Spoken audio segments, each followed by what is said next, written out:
Je suis Nathalie Dumont, je suis coach professionnelle et depuis 10 ans, j'aide les équipes et les individus à retrouver confiance et assurance dans leur vie professionnelle.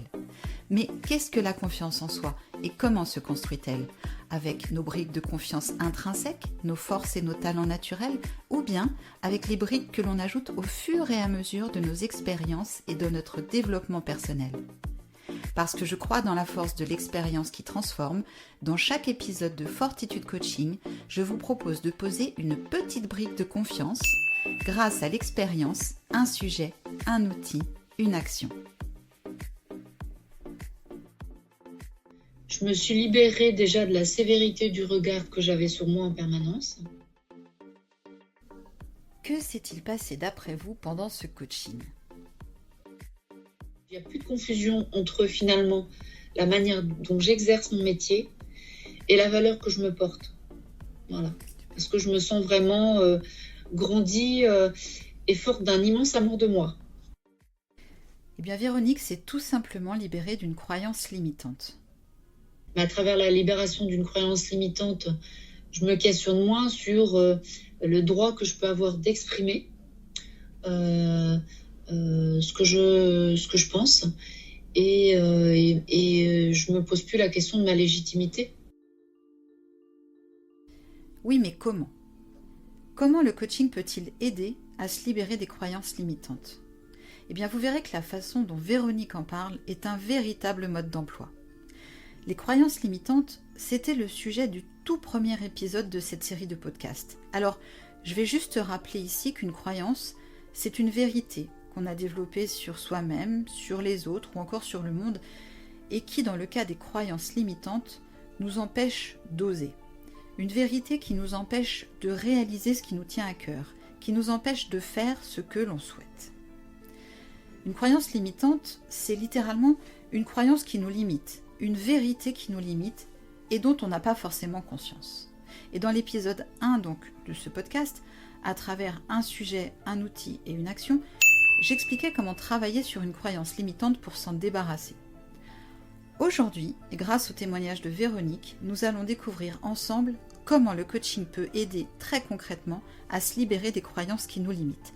Je vous propose de l'écouter. En fait, moi, ce que j'ai beaucoup apprécié, c'est à travers le questionnement en fait que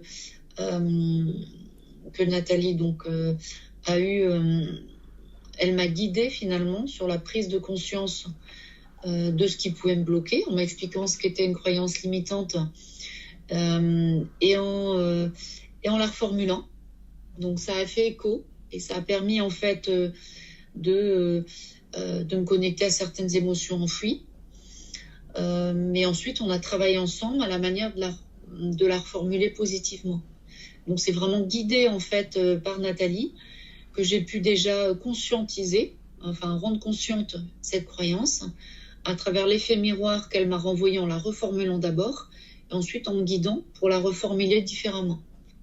Mais ce que j'ai apprécié, c'est déjà parce que je connaissais cette notion de croyance limitante, mais ça ne me parlait pas, ça ne faisait pas écho en moi.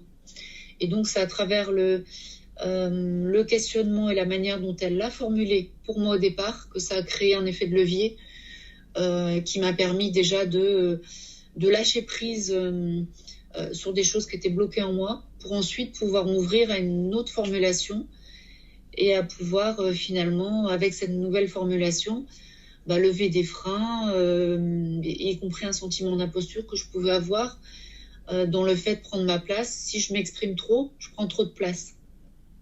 Et maintenant, je n'ai plus ce problème de prendre trop de place, de trop en dire. En fait, je suis dans l'instant, j'ai posé mon intention en amont, je déroule ce que je sais faire et en sortant de l'entretien, j'ai moins de questionnements où j'ai plus, je prends aussi le temps finalement de me congratuler ou d'avoir de la gratitude par rapport à ce que j'ai pu mener. Et cet extrait est bien plus qu'un témoignage, car Véronique repart du coaching avec le bénéfice de la démarche, mais on voit bien aussi qu'elle a complètement intégré la démarche en elle-même, puisque sans le savoir, elle nous décrit très précisément le protocole qui permet de se libérer d'une croyance limitante. Ce protocole, Il est issu des thérapies cognitives et comportementales et il repose sur différentes étapes.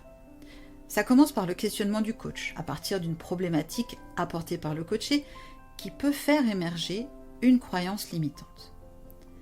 Ensuite, la formulation justement de cette croyance par le coaché, le moment où il exprime cette croyance comme une vérité qui l'empêche de faire ce qu'il souhaite faire. Puis la reformulation par le coach qui, par un effet miroir, lui permet de prendre réellement conscience de ce qui le bloque.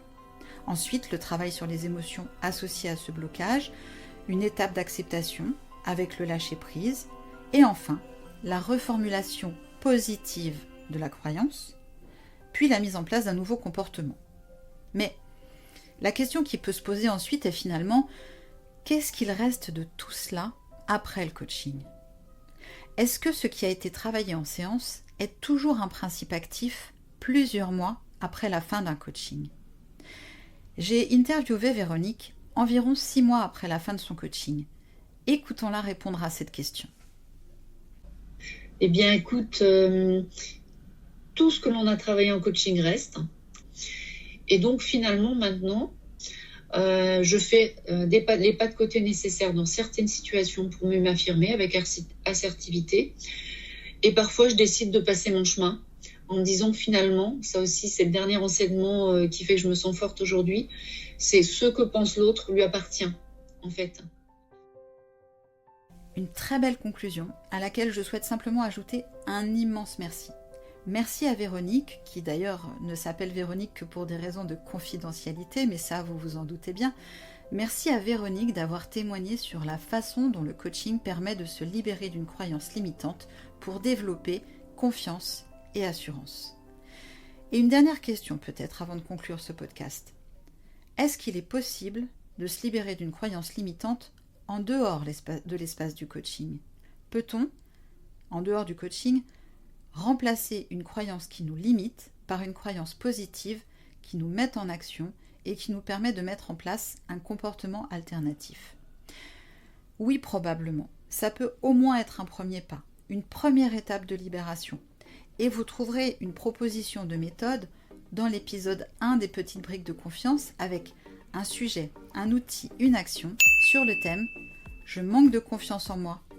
Et si c'était une croyance ? L'occasion pour moi de rappeler que les petites briques de confiance, ce sont déjà 15 épisodes. 15 épisodes pour faire l'expérience du possible dans l'action.